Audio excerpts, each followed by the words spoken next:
승자는 시간을 관리하며 살고 패자는 시간에 끌려다니며 삽니다.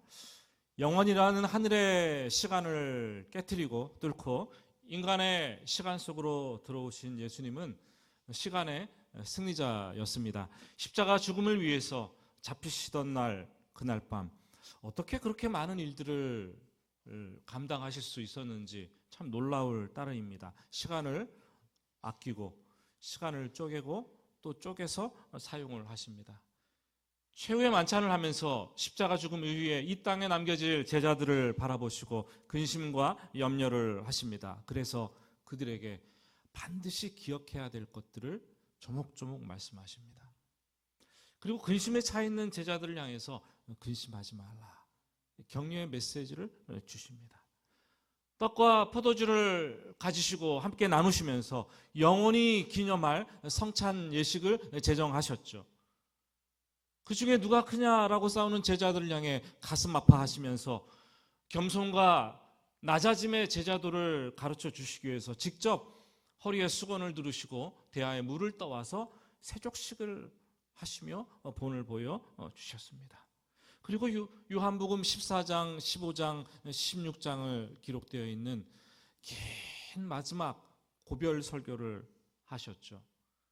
설교가 끝난 후에는 요한복음 17장에서 하늘을 우러러 자신과 제자들과 그리고 이 땅에 오고 올 미래의 모든 신자들을 향한 중보기도, 그 기도를 올려드리는데 우리는 그거를 대제사장의 기도라고 합니다. 위대한 설교가 로이드 존스는 그런 말을 했어요. 요한복음 13장 이 한 장만 남아도 복음의 핵심은 신실하게 전달될 것이다. 예수님의 설교 그리고 예수님의 대사장적인 기도. 아마 이거를 그냥 우리가 했으면, 제가 했으면 3박 4일에 걸쳐 해도 다 못했을 거예요. 근데 예수님은 그날 밤에 압축하고 또 압축해서 아주 몰아서 시간을 아껴 쓰면서 이런 일들을 다 해내셨습니다. 그리고 마침내 오늘 말씀은 체포당하시는 장면이 기록이 되어 있습니다. 1절 말씀을 한번 보시면 1절 말씀 한번 같이 읽어보겠습니다. 예수께서 이 말씀을 하시고 제자들과 함께 기드론 시내 건너편으로 나가시니 그곳에 동산이 있는데 제자들과 함께 들어가시니라. 예수님은 제자들과 함께 예루살렘 성 밖으로 나가십니다. 그리고 기드론 시내를 걸어서 1km 떨어진 감람산으로 가십니다. 어제 설교 준비를 하면서 이렇게 내비를 찍어봤어요. 구글맵을 찍어보니까 이 예루살렘 성에서 그 감람산까지 차를 타고 가니까 23분이나 걸리더라고요. 1km인데 했더니 그 예루살렘과 감람산 사이에 개천이 있기 때문에 차가 가지 못하는 거예요. 그래서 돌아서 가는 거죠. 직접 가면은 개천을 통해서 가면은 1km 정도, 불과 15분 정도면 걸어갈 수 있는 거리였다라는 거죠.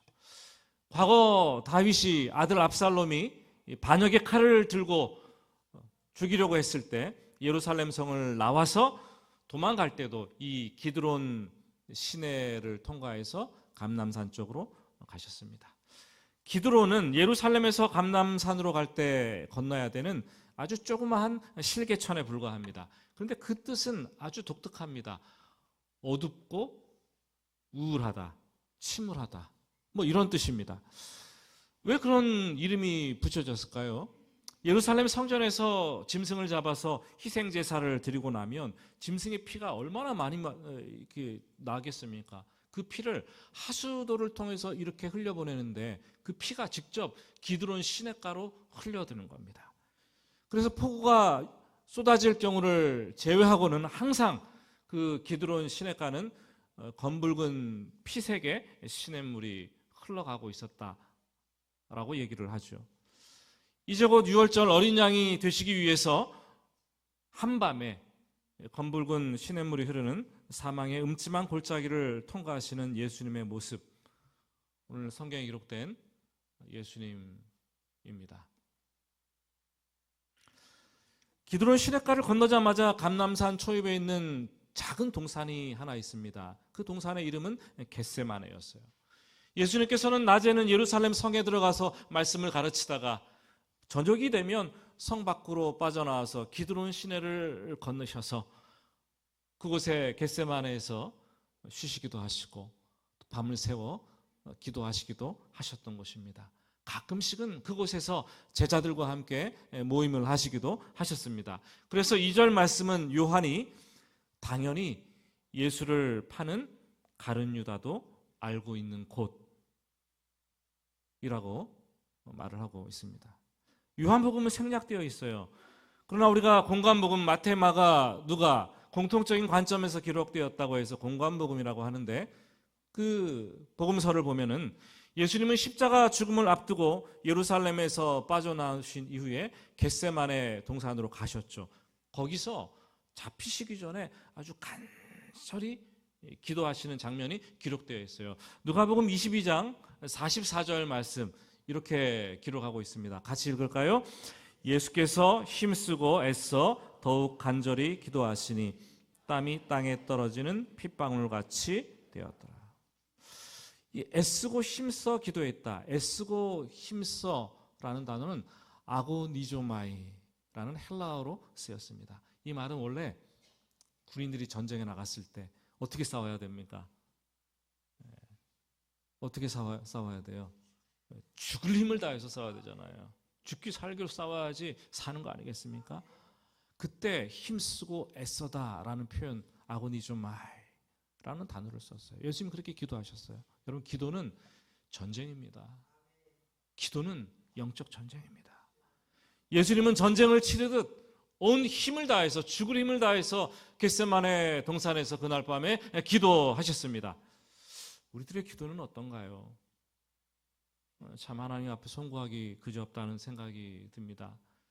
겟세마네라는 이름이 기름 짜는 틀이라는 것이죠. 감람산에 올리브 감람 열매가 잔뜩 떨어지는데 그곳에 기름 짜는 틀을 평소에 놓았다가 떨어지면 기름을 짜냈어요.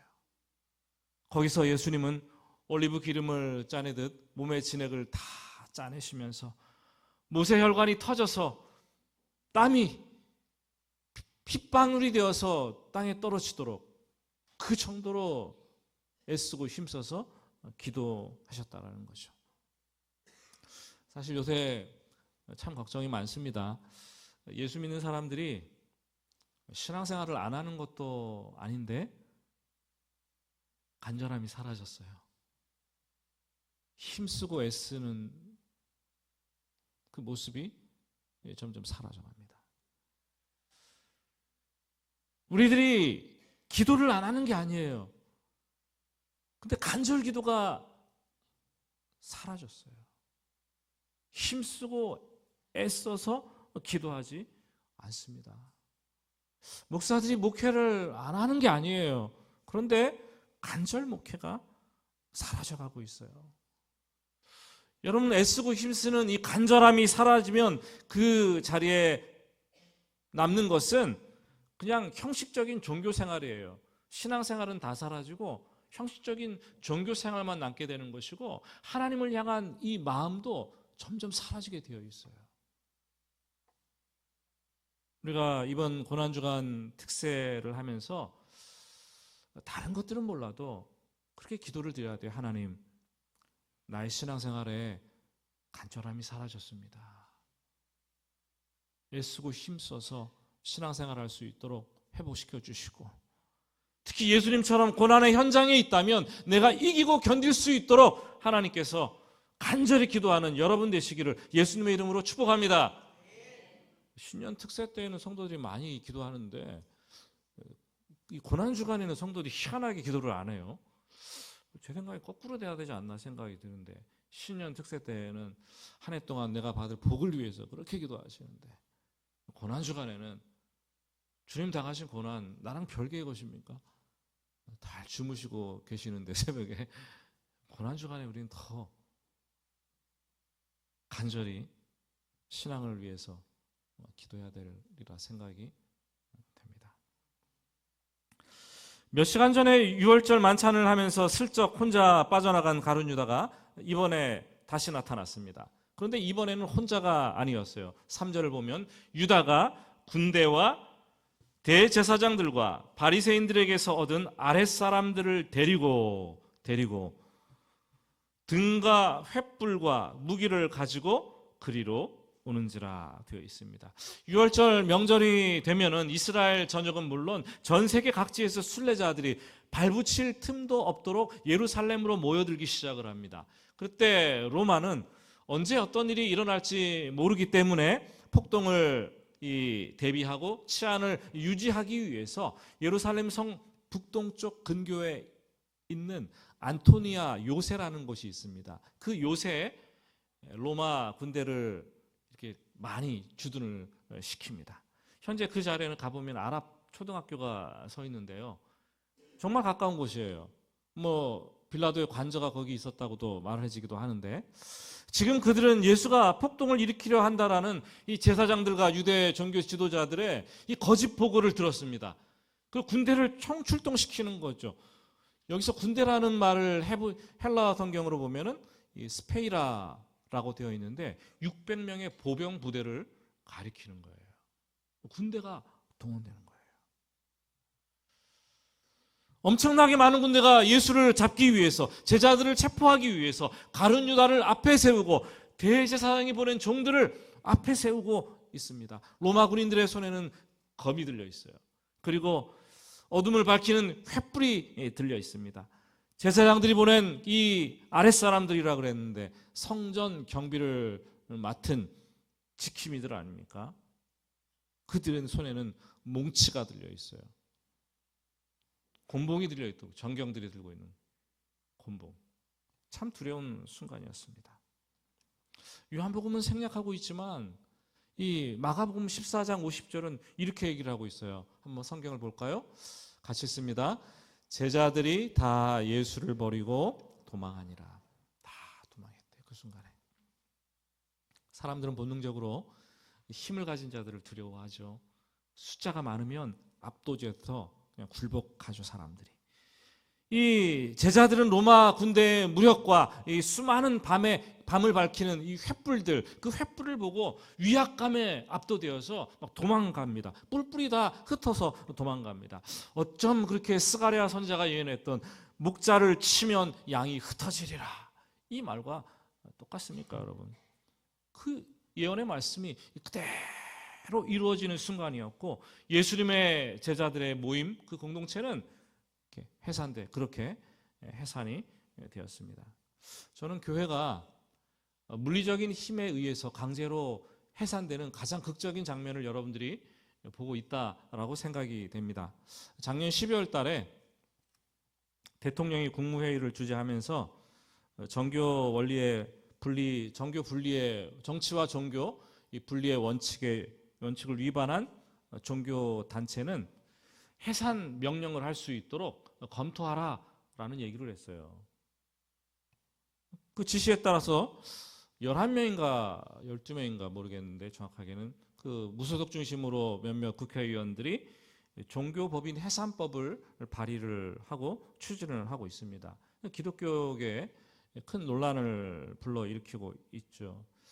원래 취지는 일본의 전 총리였던 아베 신조가 암살당했잖아요. 암살 사건을 계기로 일본이 통일교에 대해서 이 법원을 강제 해산할 수 있도록 하는 명령을 청구했습니다. 그 사례를 얘기를 하면서 우리나라도 신천지나 통일교를 비롯한 이단 사이비 단체가 반사회적인 범죄를 저지르고 공익을 해치거나 정치에 개입하려고 할 때 법안을 그 종교단체 법인을 폐지시키고 취소시키고 강제 해산시키고 그들의 재산은 국고에 몰수시키겠다라는 그런 취지였습니다. 물론 코로나 시기에 신천지 때문에 많은 고생을 했죠. 그리고 많은 정치인들이 불과 몇 년어간에 통일교와 결탁되어서 엄청난 비리를 또 저지른 것을 우리는 보면서 어느 정도 이해가 된다라는 생각을 합니다. 하지만 여러분, 우려되는 부분이 몇 가지 있어요. 이 법이 시행되면 이단 사이비 종교 법인뿐만 아니라 우리 교회들도 똑같이 그 법이 적용된다는 거죠. 그 정부나 공공기관에서 판단을 해서 이거 이 교회 문제다, 이거 문제 있다, 사회에 반한다고, 그 판단 기준은 도대체 뭡니까 도대체? 만약에 그렇게 기준이 내려진다면, 문제라고 생각되면 언제든 종교의 자유를 침해할 수 있는 권리가 공권력에 주어지는 것이고, 교회가 이 불법 정치에 소리를 내는 이 표현의 자유가 위축될 수 있고, 정말 필요할 때 아무런 저항도 하지 못하고 침묵을 해야 할 것입니다. 또 영장주의 원칙에 반해서 법원이 영장 없이도 교회에 들어가서 출입하고 검열하고 사찰할 수 있는 그런 가능성이 되고, 위기의 순간에 교회 재산도 문제가 된다고 판단할 때에는 안전을 보장받지 못하고 국고에 몰수되는 이런 상황이 벌어질 수가 있습니다. 저는 정치를 이 얘기를 하고 싶지는 않은데 조금은 정치 비슷한 얘기를 좀 하고 있는데, 오늘 복음을 뒷전으로 밀어놓고 오히려 복음의 공공성을 파괴하면서 정치에 과도적으로 참여하는 지극히 정치적인 기독교, 지극히 정치적인 교회들, 문제라고 생각합니다. 복음을 막고 있어요. 동시에 그렇다고 종교 분리를 명목으로 국가가 종교를 해산할 수 있는 이 종교법인 해산법을 추진하는 것, 이것도 큰 문제라고 생각이 됩니다. 사실 4월 1일 수요일 날 여의도 국회의사당 앞에서 보수 기독교계 대규모 집단 행동이 예정되어 있습니다. 제가 여러분들 거기에 가라오라, 거기에 참여하라 이런 말씀을 드리는 게 아닙니다. 지금 기독교와 교회는 어느 쪽으로 넘어지느냐, 참 중요한 위기에 처해 있어요. 백척간두의 위태로운 상황 속에 우리는 처해 있다는 거예요. 조용하지만 여러분, 비상시국을 위해서 우리가 기도해야 될 때가 바로 지금 이때라고 생각이 됩니다. 저는 아무쪼록 대한민국에서 신앙의 자유가 지켜지고 정치와 종교가 분리되어 건강하게 이루어지는 나라가 되도록 우리 국민들이 각자의 자리에서 기도하고 또 사회적 공감대를 형성하고 더욱 건강한 교회가 되어서 이런 일이 없도록 우리가 사회의 짐이 되지 않도록 또 노력을 해야 되지 않나라는 생각을 합니다. 굉장히 중요한 부분이에요. 4절 말씀을 보시면 예수님은 도망가지 않으십니다. 오히려 자기를 잡으러 온 그 자들을 향해서 당당하게 먼저 대화를 시도합니다. 너희가 누구를 찾느냐? 나사렛 예수를 찾는다. 그러자 주님께서 말씀하십니다. I am, 내가 그니라. 영어 성경은 I am he라고 되어 있지만 원문을 보면은 I am, 에고 에이미 그렇게 기록되어 있습니다. 구약시대에 모세가 떨기나무 불꽃 사이에 하나님을 만났을 때 내가 이스라엘 자손들에게 가서 당신을 누구라고 소개할까요? 말했을 때 하나님께서 I am who I am 그랬잖아요. 나는 나다, 나는 스스로 있는 자다 말씀을 하셨어요. 이 땅에 오신 예수님께서 I am 에고 아이미라고 말씀하신 것은 바로 모세에게 나타났던 그 하나님이 바로 나다. 내가 예수인 내가 그리스도 하나님의 아들이요 동시에 하나님이다 라는 것을 선포하시는 거죠. 예수님께서 그 말을 선포하셨을 때 무리들은 놀라서 뒷걸음치다가 그만 다 땅에 넘어지고 말았다라고 얘기를 하고 있습니다. 얼마나 많은 무리가 왔어요, 군사들과. 근데 I am 한마디 했더니 와 이렇게 뒤로 나자빠지는 거예요. 왜 그랬을까요? 참 우습죠. 예수님을 잡으러 왔는데 그 얘기를 듣고 나라는 얘기를 듣고 다 뒤로 자빠지는 이 모습. 예수님의 말씀에 영적 권세가 있었기 때문이죠. 여러분, 그 겟세마네 동산 감람산에는 감람산 이포리가 굉장히 크고 많기 때문에 달빛이 아무리 밝게 비친다 해도 숨을 수 있는 공간이 많았어요. 그리고 예수님께서 늘 밤낮으로 그곳에 와서 기도하고 쉬었던 곳이기 때문에 지리적으로 훤하게 알고 있습니다. 도망가려면 얼마든지 도망갈 수가 있었습니다. 그런데 예수님은 일부러 잡히셨어요. 예수님을 체포한 사람은 다름 아닌 예수님 자신이셨어요. 예수님이 십자가에서 예수님을 십자가에서 죽인 자도 다름 아닌 예수님 자신이었어요. 인간이 어떻게 신을 처형할 수 있습니까? 그렇게 할 수 없어요. 그냥 주님께서 자기 생명을 대속제물로 내어주기 위해서 이 땅에 오신 그 목적, 그 계획처럼 스스로 제물이 되셔서 어린 양이 되셔서 유월절 양이 되셔서 체포되셨고 스스로 몸을 십자가에 내어 던지셨다라는 거죠. 체포되셨을 때 예수님께서 그들에게 한 가지 얘기를 하십니다. 나를 찾았거든 너희가 이 사람들이 가는 것을 용납하라. 이 사람들은 누구예요? 예수님의 제자들을 가리킵니다. 조금 전에 최후의 만찬을 끝마치면서 했던 대제사장의 기도에서 17장 12절 말씀을 보시면 이는 아버지께서 내게 주신 자 중에서 하나도 잃지 아니하였사옵나이다. 이 말씀을 응답되는 순간이었습니다. 예수님은 그렇게 체포당하고 제자들은 그렇게 도망치고 뿔뿔이 해산되었습니다. 그런데 말씀을 보면 역시 베드로는 달라요. 남달랐습니다. 10절 말씀 같이 10절 말씀 읽습니다. 이에 시몬 베드로가 칼을 가졌는데 그것을 빼어 대제사장의 종을 쳐서 오른편 귀를 베어버리니 그 종의 이름은 말고라. 이 말씀을 보시면 베드로는 위기의 순간에 가슴에 품고 있던 칼을 뽑아서 휘둘렀어요. 이 전문적인 칼잡이가 아니잖아요. 어부일 뿐이잖아요. 충동적으로 어설프게 휘둘러서 말고라는 종의 귀를 잘라버렸다고 되어 있습니다. 마태마가 누가복음에서는 그냥 대제사장의 종이라고 기록하고 있는데 요한복음은 그 종의 이름을 말고라고 기록을 하고 있습니다. 전해진 얘기에 따르면 요한복음을 기록한 요한이 갈릴리에서 꽤 부자였어요. 배도 있었고 또 아버지가 부리는 품꾼들도 있었던 어부였습니다. 규모 있는 수산업에 종사했죠. 그래서 대제사장의 집에 자유롭게 들락날락하면서 갈릴리의 수산물을 유통하고 생선을 납품했다.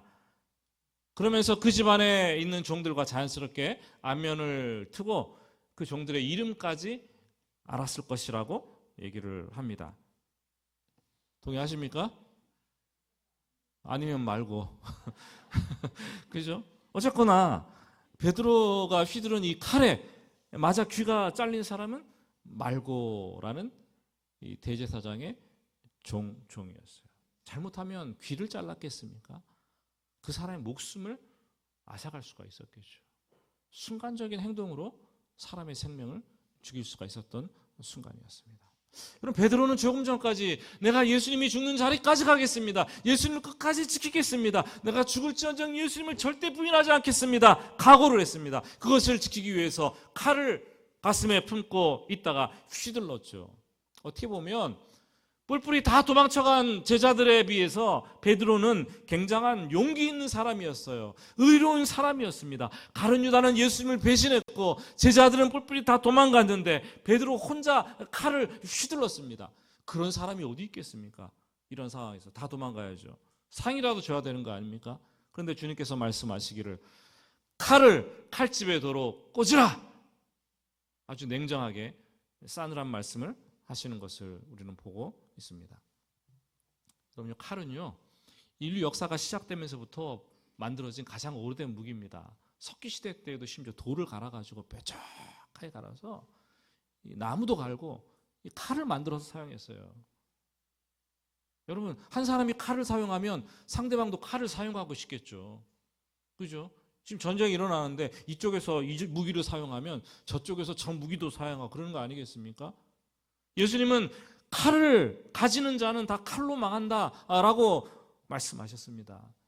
전쟁을 통해서 평화가 오나요? 평화를 위한 전쟁이요? 그런 건 없어요, 여러분. 지금 우리가 사는 세상도 칼부림이 난무한 곳이죠. 현재 우리 사회에 이 실제 칼을 휘두르는, 총기를 금지하니까 우리나라는 칼을 휘두르는 사건 사고가 자꾸만 막 늘어가고 있어요.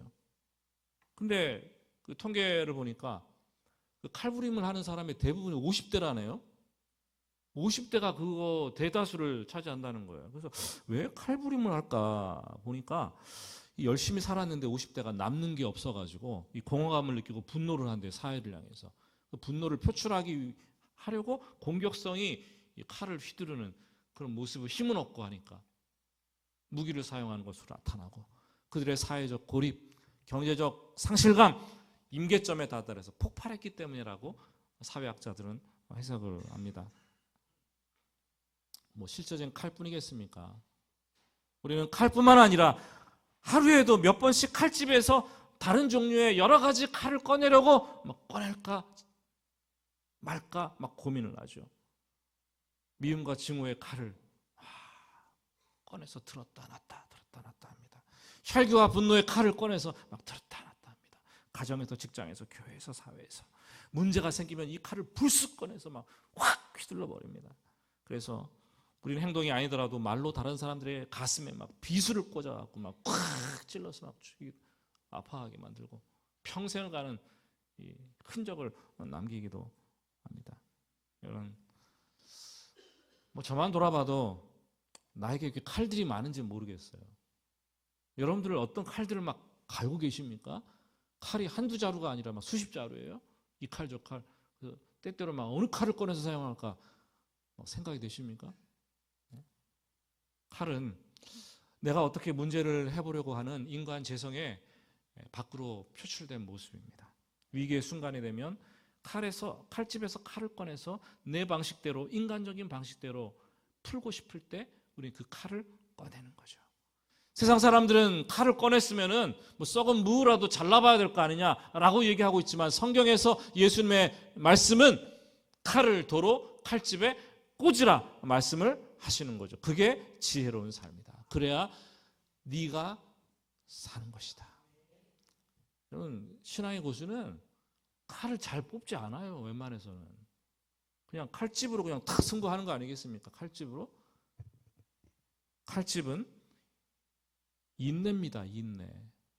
칼집은 침묵입니다. 칼집은 부드러움입니다. 칼집은 나를 내려놓고 하나님께 나를 맡겨드리는 방식입니다. 요즘 내가 사용하려고 하는 그 칼을 여러분 꺼냈다 뺐다 자꾸 잡으십니까? 아니면 자꾸 날카롭게 갈고 있으십니까? 그냥 꽂아두세요. 꽂아두세요. 칼을 품고 사는 것도 힘들고 칼을 갈고 사는 것 정말 행복하지 않습니다, 여러분. 그리고 평안이 없습니다. 칼은 그냥 칼집에 조용하게 이렇게 있는 듯 없는 듯 모르게 그냥 꽂아두는 것. 그리고 하나님의 방식대로 기도하며 풀어내는 것. 그게 예수님의 방식이었습니다. 베드로가 칼을 뽑았을 때 문제가 해결되었습니까? 기껏해야 말고라는 대제사장 종의 귀 하나 그냥 잘랐을 뿐입니다. 용감한 행동, 의로운 행동 같았지만 상황이 흥크러지고 예수님께 전혀 하나의 도움도 되지 않습니다. 하나님 나라는 칼로 이루어지는 게 아니에요. 그렇죠? 인간의 열심, 인간의 방식, 인간의 혈기, 인간의 의로움으로 이루어지지 않습니다. 베드로의 행동은 의로운 행동 같아 보였지만 겟세마네 동산에서 기도해야 될 때 기도하지 않았기 때문에 시험에 들어서 꺼낸 칼이었습니다. 여러분, 기도했는데 하나님께서 칼을 휘두르라 그러시겠어요? 예? 기도했는데 야, 네 칼 꺼내서 저 사람에게 비수를 한번 꽂아라 이렇게 하시겠어요? 절대 그렇게 하지 않으시겠죠. 예수님은 실제로 12군단이나 더 되는 이 천사들을 불러서 그 문제를, 위기를 모면할 수 있었습니다. 그게 예수님의 칼 아니시겠습니까? 근데 예수님은 칼 대신 오늘 말씀 11절 보시면 아버지께서 주시는 잔을 마시겠다 이 말을 하십니다. 이 아버지께서 주시는 잔이 무엇인가요? 이 아버지께서 주시는 잔은 자기 정체성 부인의 잔이에요. 자기 부인의 잔입니다. 하나님의 아들인데 기꺼이 죄인의 자리에 서겠다는 것이죠. 주님이 마셔야 될 잔은 십자가 죽음이었습니다. 하나님인데 죄인의 대표가 되어서 십자가에서 대신하여 죽는 것, 그게 주님이 마셔야 될 잔이었어요. 이 종교개혁자 마틴 루터는 이 상황을 인간 편에서 볼 때 그렇게 얘기를 했어요. joyful exchange. joyful exchange. 아주 즐거운 이 교환이다. 주님께서는 십자가에서 우리의 죄와 수치를 다 빼앗아 가시고 당신의 의와 생명을 우리에게 선물해 주셨다는 거예요. 서로 exchange, 교환되었다는 거죠. 예수님은 십자가라는 아버지께서 주신 잔을 마시려고 스스로 죄인의 자리, 가장 낮은 자리, 스스로 죽는 자리에 서셨습니다. 근데 우리는 삶은 어떻습니까? 우리는 세상에 살면서 항상 보잖아요. 어디 좋은 자리 없나? 어디가 좋은 자리지? 눈에 쌍심지를 켜고 찾는데 세상을 살아가면서 이 길로 가면 성공의 자리인가? 이 길로 가면 출세의 자리인가? 이렇게 하면 칭찬받고 이렇게 하면 인정받는 자리인가? 생각을 해요. 버스를 지하철을 타도 하다못해 좋은 자리를 보게 되고 심지어 교회 식당에서 밥 먹을 때도 좋은 자리, 예배 드릴 때에도 좋은 자리, 그렇죠? 교회 주차장에서 차를 파킹할 때에도 어디 좋은 자리 없나? 다 예수님의 마음이 아니에요, 그런 건. 그렇죠? 주님께서는 인간이 가장 가기 싫어하는 자리, 죄인의 자리, 십자가 죽음의 자리에 스스로 자진해서 가셨습니다. 오늘부터 시작되는 고난주간은 우리 성도들이 기도하며 주님의 잔에 동참하는 시간입니다. 한 주간 기도하면서 예수님처럼 마음을 낮춰봅시다. 좀. 그리고 내 손에 들려있는, 내 품에 꽂혀있는 베드로의 칼이 있다면 그것은 그냥 칼집에 꽂아두고 주님의 잔을 같이 마시는 여러분들 되시기를 예수님의 이름으로 축복합니다. 주보를